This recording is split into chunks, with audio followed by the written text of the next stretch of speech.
সুপ্রিয় শ্রোতা বন্ধু লিসেনার্স, ডিয়ার অডিয়েন্স, বরাবরের মতো আশা করছি আপনারা সবাই ভালো আছেন, সুস্থ আছেন, সুন্দরের সাথে আছেন। দেশ জুড়ে মোটামুটি দেশের সমগ্র জেলাগুলোতে তীব্র তাপদাহের পরে নেমেছে স্বস্তির বৃষ্টি।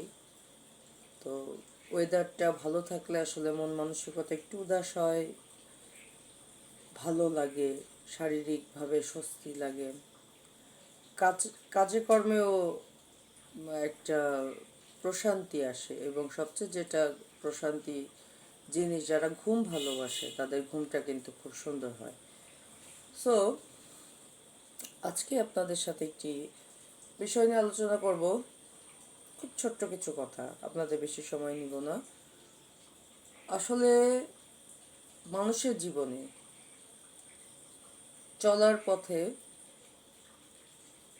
বাধা বিপত্তি, এটাতে আমরা অনেকেই হতাশাগ্রস্ত হয়ে যাই, অনেকে সুইসাইডাল টেন্ডেন্সি আছে, বাট ইটস ভেরি কমন মানে যে গাছটা যত বড়, ঝড়ের প্রথম ঝাপটা কিন্তু তাকেই সহ্য করে নিতে হয়। তারপর যদি গাছটা টিকে যায় তাহলে বুঝতে হবে যে সে গাছটা কত বেশি শক্তিশালী আসলে ছিল, তার শেকড়টা মাটির ভিতরে।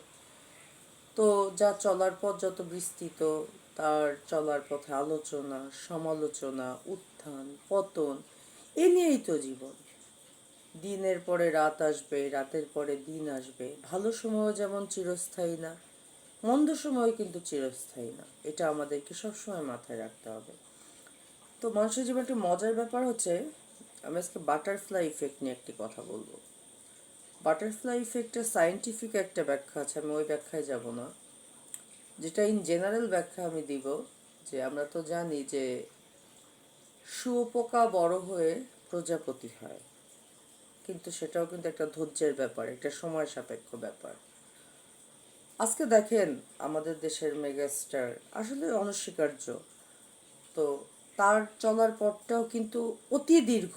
25টা বছর ইন্ডাস্ট্রিতে, 25-26 বছর পরে এসে যে স্বীকৃতিটা সে পাচ্ছে, ওই যে তার কথা যে গুলিস্তান টু গুলশান, এটা কিন্তু একদিনে অ্যাচিভ হয় নাই।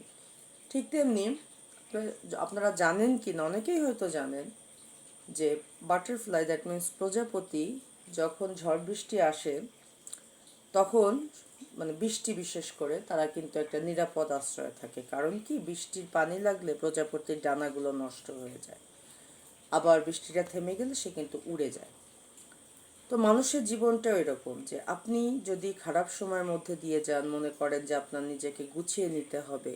বাঘ যেমন বড় শিকার ধরার আগে যে বলেছে 2 স্টেপ পিছনে চলে আসে, আপনি রেস্ট নেন, নিজেকে সময় দেন, আপনি খুঁজে বের করেন যে কোথায় আপনার ফল্টগুলো ছিল, কোথায় আবার উন্নতি করতে হবে, কোথায় কোন জায়গাগুলো আবার নতুন করে শুরু করতে হবে। এবং তারপরে ঝড়টা থেমে গেলে আপনি আবার শুরু করেন। কিন্তু এমন না যে ঝড় থেমে গেলে আপনার জীবন আপনি ওখানেই ফিনিশ। না, কে কি বলছে, কে কি করছে, তাদেরকে সেটা করতে দেন। চুপ থাকার একটা উপকারিতা হচ্ছে, সবচেয়ে বড় উপকারিতা, আপনি যদি চুপ থাকেন, এক সময় হয়তো আপনার হয়ে কেউ উত্তরটি দিয়ে দিবে, নইলে সময় তাকে উত্তরটি দিয়ে দিবে, কিন্তু উত্তরটা কিন্তু সে পাবেই।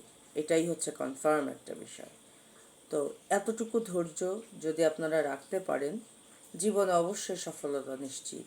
এবং এটাই হচ্ছে আমার বিগেস্ট মোটিভেশন।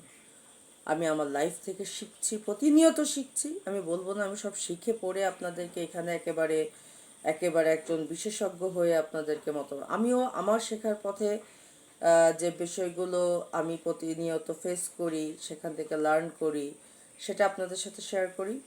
ঠিক তেমনি আমিও চাই যে আপনারাও চলতে চলতে, ধাক্কা খেতে খেতে শেখেন। আসলে 2-1 বার আছাড় না খেলে যেমন বাচ্চারা হাঁটতে শেখে না, যার জীবনে যত বিপত্তি, সে আসলে সেটা যত বেশি ফেস করবে, যত বেশি মোকাবেলা করবে, এবং করতে করতে করতে করতে কিন্তু সে শক্ত হয়ে যাবে। পড়তে পড়তেই কিন্তু সোনা খাঁটি হয়। তো ভালো থাকবেন সবাই, বরাবরের মতো আপনাদের সাথে ছিলাম আমি, সাংবাদিক ডক্টর নীল, দৈনিক চৌকস, আন্তর্জাতিক মানবাধিকার সাংবাদিক সংস্থা এবং সর্বোপরি হ্যাবিটেবল আর্ট কল্যাণ ফাউন্ডেশন। খোদা হাফেজ।